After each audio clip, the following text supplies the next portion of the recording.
Hello साथियों, आज हम पढ़ने जा रहे हैं राजस्थान के प्रमुख व्यक्तित्व पार्ट 2 के संबंध में कुछ महत्वपूर्ण question. First question, Mohanlal Sukhadia Rajasthan के मुख्यमंत्री कितने वर्षों तक रहे? तो राइट आंसर है साथियों 17 वर्ष तक। मोहनलाल सुखाड़िया राजस्थान के सर्वाधिक लंबे समय तक रहने वाले मुख्यमंत्री हैं, तो 17 वर्ष तक मुख्यमंत्री रहे थे, 1954 से लेकर के 1971 तक। मोहनलाल सुखाड़िया को आधुनिक राजस्थान के निर्माता भी कहा जाता है। आधुनिक राजस्थान के निर्माता भी कहा जाता है।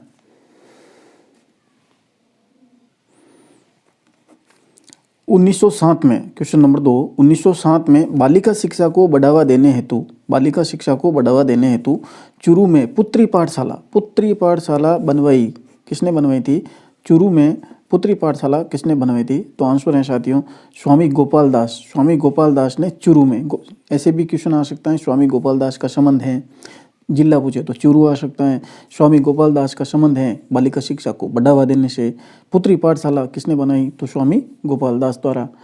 और स्वामी गोपाल दास द्वारा ही एक कबीर पाठशाला की भी स्थापना की गई थी, लेकिन इन कबीर पाठशाला की स्थापना करते समय उनके साथ में कन्हैयालाल ढूंढ के साथ मिलकर के इन्होंने कबीर पाठशाला की स्थापना की थी। तो साथियों, ये राजस्थान कर्मचारी चयन बोर्ड का पैटर्न है।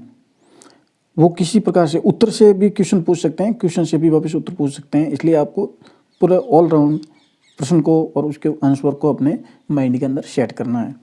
तो बालिका शिक्षा को बढ़ावा देने हेतु चूरू में जो पुत्री पाठशाला बनाई थी स्वामी गोपाल दास।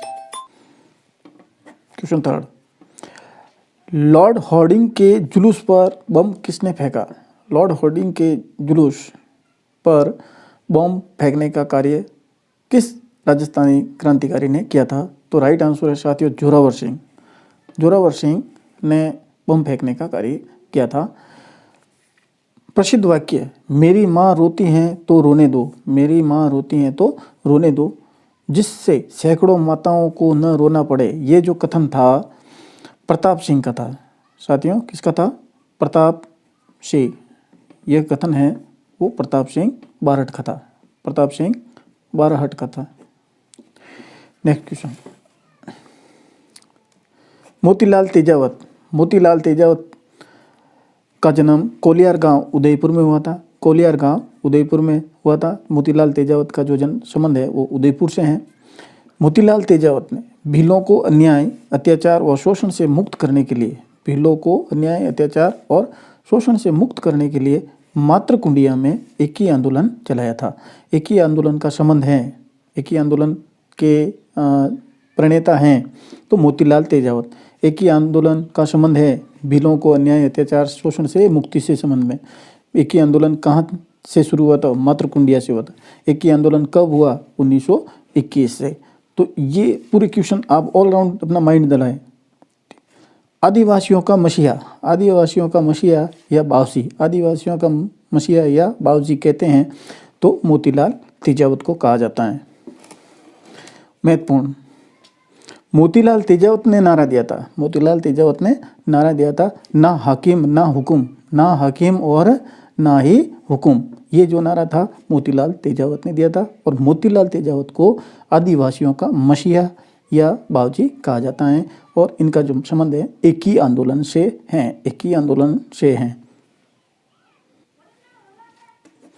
नीमड़ा हत्याकांड जिसे राजस्थान का दूसरा जलियांवाला बाग हत्याकांड भी कहा जाता है, तो कब हुआ था? 7 मार्च 1922 को। राजस्थान का प्रथम जलियांवाला बाग कांड निमुचना अलवर को कहते हैं, और दूसरा हत्याकांड जलियांवाला बाग कांड पूछे हैं तो नीमड़ा कांड होता है। और नीमड़ा कांड हुआ था 7 मार्च 1922 को। ना हाकिम ना हुकुम, मोतीलाल तेजावत का ये नारा था आदिवासियों के मसीहा और बावजी। और मोतीलाल तेजावत ने आदिवासियों में भील जनजाति को अन्याय और अत्याचार व शोषण से मुक्त करने के लिए एक ही आंदोलन चलाया था।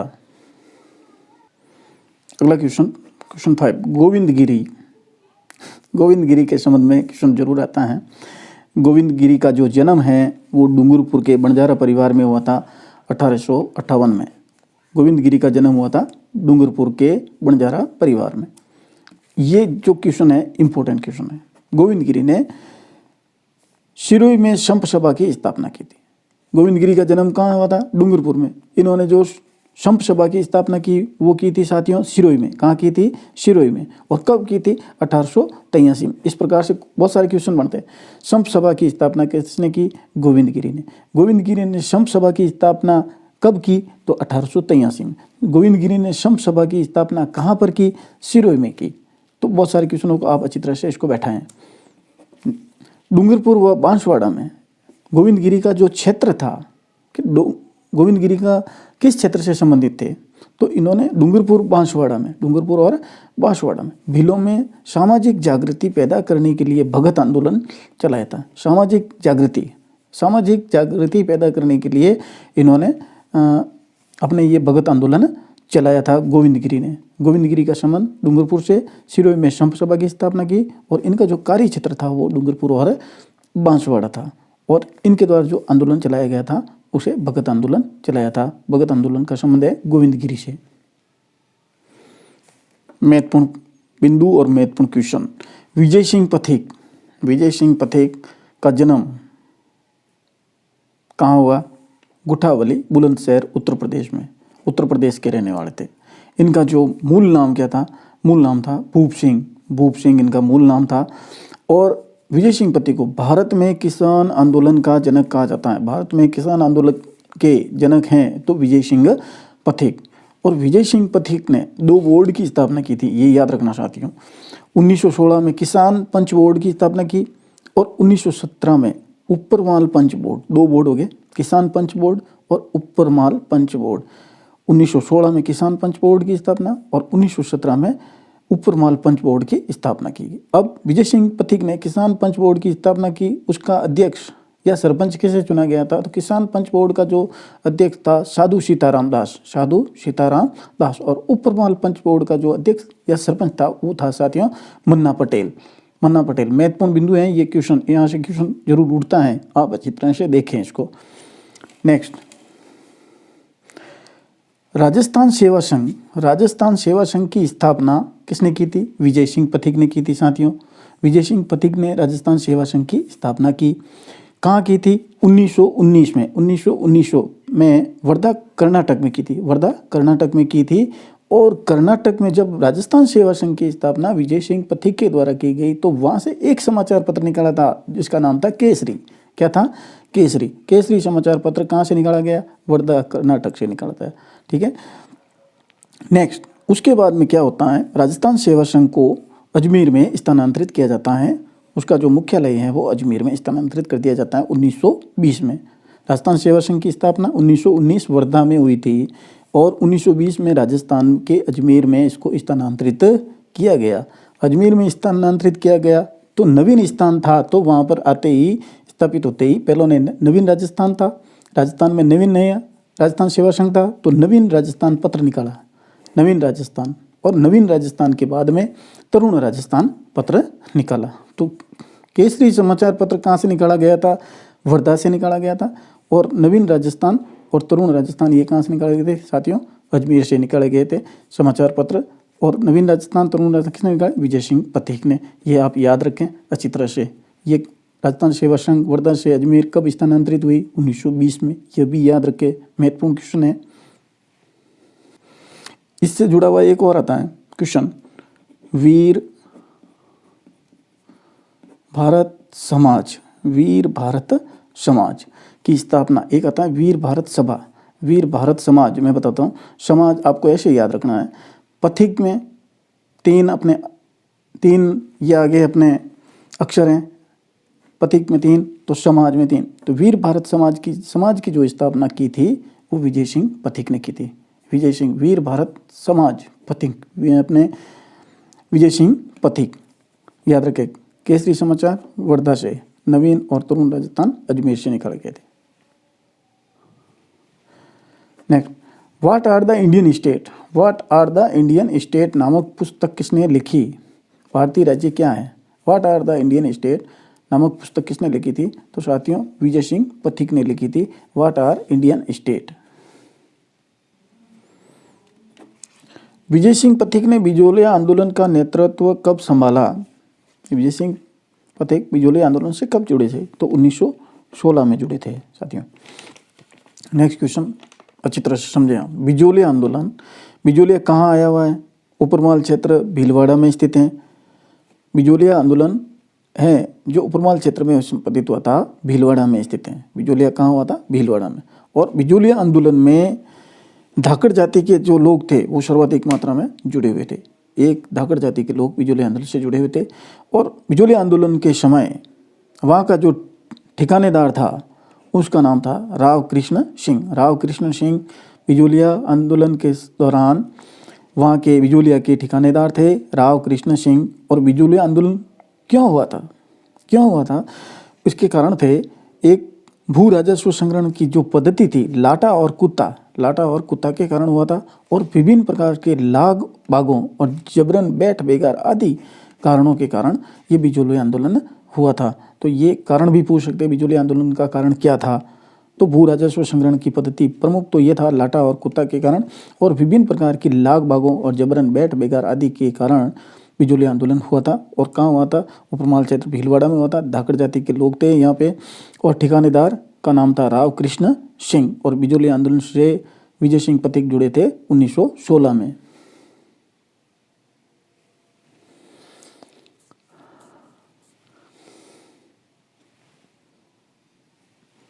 क्वेश्चन 7, विजय सिंह पथिक बिजोलिया आंदोलन से जुड़े, कब जुड़े थे? 1916 से जुड़े थे। और 1916 से 27 तक, 1916 से लेकर के 1927 तक बिजोलिया आंदोलन से जुड़े रहे। 1927 के बाद में ये बिजोलिया आंदोलन से पृथक हो गए थे। उसके बाद में माणिक्यलाल वर्मा और अन्य लोगों ने इसका दायित्व संभाला था। तो विजय सिंह पथिक बिजोलिया आंदोलन से संलग्न रहे 1916 से 1927 तक। तो ये याद रखें साथियों।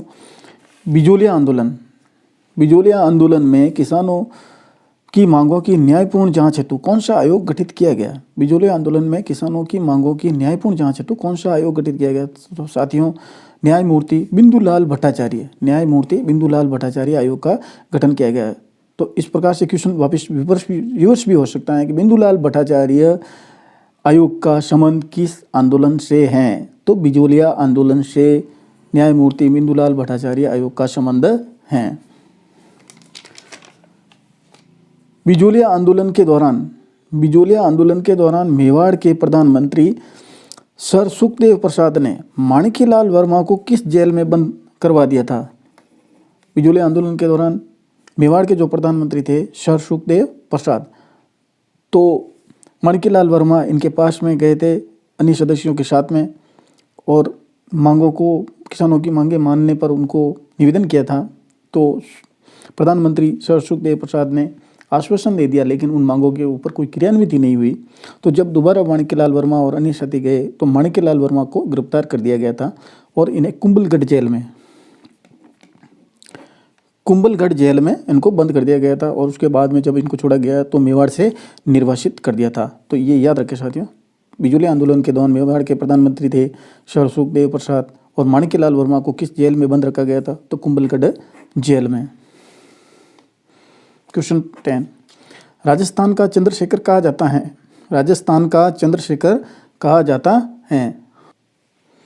तो राजस्थान का चंद्रशेखर जोरावर सिंह को कहा जाता है साथियों। जोरावर सिंह वही जोरावर सिंह थे जिन्होंने लॉर्ड हार्डिंग पर बम फेंका था, और ये गिरफ्तार नहीं हुए थे, वहाँ से भाग गए थे। इनके अन्य साथी प्रताप सिंह को गिरफ्तार कर लिया गया था, जबकि जोरावर सिंह छद्म वेश में वहाँ से भाग गए थे और छद्म वेश में दूसरे नाम से भूमिगत रूप से रह रहे थे। तो उस समय जोरावर सिंह ने अपना नया नाम रखा अमरदास बैरागी के रूप में ये भूमिगत रहे। राजस्थान का चंद्रशेखर जोरावर सिंह, और जोरावर सिंह बाद में गिरफ्तारी से बचने के लिए अमरदास बैरागी के रूप में भूमिगत रहे। क्वेश्चन 11, यह कथन किसका है? एकमात्र बारठ परिवार हैं जिसने भारत माँ को आज़ाद करने में पूरे परिवार को झोंक दिया। एकमात्र बारठ परिवार हैं जिसने भारत माँ को आज़ाद कराने में पूरे परिवार को झोंक दिया। यह कथन किसका है? यह कथन साथियों रास बिहारी बोस का है। रास बिहारी बोस ने कहा था कि राजस्थान का एकमात्र बारठ परिवार ही है जिसने भारत माँ को आज़ाद कराने में पूरे परिवार को झोंक दिया। केसरी सिंह बारठ, जोरावर सिंह बारठ, प्रताप सिंह बारठ, सारे लोगों ने आज़ादी के लिए अपना योगदान दिया था। राजस्थान के गांधी कहा जाता है, राजस्थान के गांधी किसे कहते हैं? राजस्थान का गांधी कहा जाता है साथियों गोकुल भाई भट्ट को। गोकुल भाई भट्ट कहाँ के थे? हाथलगांव सिरोही के। कहाँ के थे? हाथलगांव सिरोही के। और सिरोही प्रजा मंडल की स्थापना किसने की? गोकुल भाई भट्ट ने की थी। और गोकुल भाई भट्ट को ही राजस्थान के गांधी कहा जाता है। क्वेश्चन नंबर 13, प्रताप सभा। प्रताप सभा की स्थापना कब हुई? 1915 में। प्रताप सभा की स्थापना किसने की? बलवंत सिंह मेहता ने की। प्रताप सभा की स्थापना बलवंत सिंह मेहता ने कहाँ पर की? उदयपुर में की। इसी प्रकार से विद्यार्थी यूथ लीग की स्थापना किसने की थी? टीकाराम पालीवाल। टीकाराम पालीवाल के बारे में तो आप जानते हैं, राजस्थान के प्रथम निर्वाचित मुख्यमंत्री टीकाराम पालीवाल। टीकाराम पालीवाल ने विद्यार्थी यूथ लीग की स्थापना 1929 में दिल्ली में की थी। याद रखें, प्रताप सभा की स्थापना बलवंत सिंह मेहता उदयपुर में और विद्यार्थी यूथ लीग की स्थापना टीकाराम पालीवाल ने दिल्ली में की थी। राजस्थान का अब्दुल फजल कहा जाता है मूर्णोत नैन्सी को। सरल सवाल है लेकिन परीक्षा दृष्टि से इंपॉर्टेंट है, परीक्षा में आता है। राजस्थान का अब्दुल फजल कहा जाता है मूर्णोत नैन्सी। नेक्स्ट क्वेश्चन, मिलान कीजिए, आपको पता ही होना चाहिए, तैयारी का मूल्यांकन खुद कीजिए। राजस्थान का कबीर, राजस्थान का नरसिंह, राजस्थान की राधा और वागड़ की मीरा, तो इनको मिलान करना है साथियों। मिलान कर लीजिए आप, आपको समय दे रहा हूँ मैं, अपने आप स्वयं अपना मूल्यांकन कीजिए। तो राजस्थान का कबीर किसे कहते हैं? मिलान अपन शुरू करते हैं। राजस्थान का कबीर साथियों दादू दयाल को कहते हैं। और राजस्थान का जो नरसिंह है भक्त कवि दुर्लभ को कहते हैं। भक्त कवि दुर्लभ का संबंध डूंगरपुर जिले से, ये क्वेश्चन आया हुआ है। राजस्थान का नरसिंह भक्त कवि दुर्लभ को, और भक्त कवि दुर्लभ का जो संबंध है वो डूंगरपुर जिले से है। राजस्थान का कबीर दादू दयाल और राजस्थान का नरसिंह भक्त कवि दुर्लभ। राजस्थान की राधा थी मीराबाई, और वागड़ की जो मीरा है वो है गौरीबाई। याद रखें साथियों, परीक्षा की दृष्टि से, मिलान करने की दृष्टि से, राजस्थान का कबीर दादू दयाल, नरसिंह भक्त कवि दुर्लभ। नेक्स्ट क्वेश्चन, सरल सवाल है। राजस्थान के गांधी गोकुल भाई भट्ट, जिसका संबंध सिरोही से। मारवाड़ के गांधी जय नारायण व्यास, जोधपुर से। मेवाड़ के गांधी माणिक्यलाल वर्मा, उदयपुर के। और वागड़ के गांधी भोगीलाल पंड्या, डूंगरपुर से। याद रखें, मिलान करने से संबंध। राजस्थान कर्मचारी चयन बोर्ड है ये साथियों, याद रखना। मगाराम वेद का संबंध किस प्रजामंडल से है? मगाराम वेद का संबंध किस प्रजामंडल से हैं? तो साथियों मगाराम वेद का संबंध है साथियों बीकानेर प्रजामंडल से। और राजस्थान का एकमात्र प्रजामंडल है बीकानेर प्रजामंडल, जिसकी स्थापना राजस्थान से बाहर हुई थी, कलकत्ता में। याद रखें, मगाराम वेद बीकानेर प्रजामंडल और एकमात्र प्रजामंडल है जिसकी स्थापना बाहर हुई थी। बीकानेर प्रजामंडल की स्थापना कलकत्ता में हुई थी 4 अक्टूबर 1936 को। याद रखें, परीक्षा की दृष्टि से एकमात्र प्रजामंडल जिसकी स्थापना राजस्थान से बाहर हुई। क्वेश्चन नंबर 18, राजस्थान का प्रथम प्रजामंडल था जयपुर प्रजामंडल 1931 में। इसकी स्थापना कपूरचंद पाटनी द्वारा की गई थी। तो प्रथम प्रजामंडल था जयपुर प्रजामंडल कपूरचंद पाटनी द्वारा, लेकिन लोगों की निष्क्रियता के कारण इसको इतनी लोकप्रियता नहीं मिली थी। क्वेश्चन नंबर 19, बुद्धिमान, हाजिर जवाब और लोगों को लाजवाब जवाब देने वाले बीरबल का मूल नाम क्या था? अकबर के 9 रत्नों में से एक बीरबल का मूल नाम क्या था साथियों? तो मूल नाम था महेश दास दुबे। तो साथियों ये थे आज के महत्वपूर्ण क्वेश्चन। उम्मीद करता हूँ कि आपकी परीक्षा में काम आएंगे। साथ ही यूट्यूब परिवार की लंबी मांग के समय देखते हुए अपना टेलीग्राम चैनल बन गया है, और आज से इस जितने भी जो वीडियो आएंगे उसकी आपको PDF भी आपको मैं उसके ऊपर उपलब्ध कराने का प्रयास करूँगा। वीडियो देखने के लिए धन्यवाद। प्लीज़ लाइक एंड सब्सक्राइब अवश्य करें। Thank you, all the best.